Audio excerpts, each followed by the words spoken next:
하나님의 사람들은 마냥 회복을 기다리는 것이 아니라 치열한 기도로 하나님의 회복을 준비합니다. 안녕하세요. 예문청년부를 섬기는 이밀준 목사입니다. 지금 여러분은 예머들의 궁금증 9번째 사연을 듣고 계십니다. 이번 주는 김민지 셀에서 주신 질문입니다. 다니엘 9장에는 다니엘이 공동체를 위해 기도한 내용들을 보게 됩니다. 혹시 다니엘이 개인을 위해 기도한 내용을 다니엘서에서 찾아볼 수 있나요? 다니엘 1장 8절을 보면 다니엘이 왕의 음식과 포도주로 자기 자신을 더럽히지 아니하기로 뜻을 정합니다.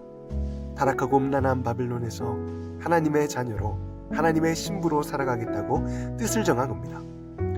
이렇게 다니엘이 뜻을 정한 과정에는 하나님에 대한 기도가 있었을 것으로 보입니다. 실제로 바로 다음 구절인 1장 9절을 보면 하나님이 다니엘로 하여금 환관장에게 은혜와 긍휼을 얻게 하셨다고 기록합니다. 바벨론에서 거룩한 하나님의 자녀로 살아가겠다고 다니엘이 뜻을 정하며 하나님께 기도하자 하나님이 신실하게 응답해 주신 겁니다.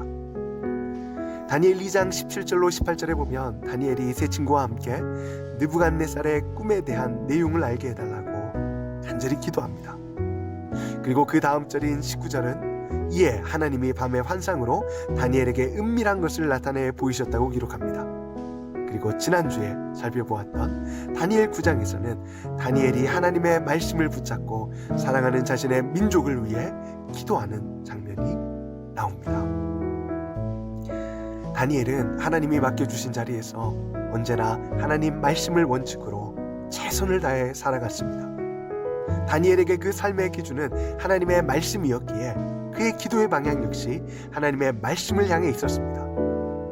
그래서 개인을 위한 기도와 공동체를 위한 기도가 서로 떨어져 있는 것이 아니라 하나로 연결되어져 있습니다. 다니엘 1장에서 왕의 음식으로 자신을 더럽히지 않겠다는 기도는 단순히 개인의 기도가 아니라 하나님의 말씀으로 맡겨진 자리를 살아내겠다는 기도였습니다. 다니엘 2장에서 느부갓네살의 환상을 알게 해달라는 기도 역시 단순히 내 목숨을 살려달라는 개인의 기도라기보다는 하나님이 허락해 주신 바벨론의 지혜자의 자리에서 하나님의 충성스러운 청지기로 사명 감당하기 위한 기도였습니다. 다니엘 9장의 민족을 위한 기도 역시 자신이 속한 나라 가운데 하나님의 말씀이 이루어지기를 원하는 기도였습니다.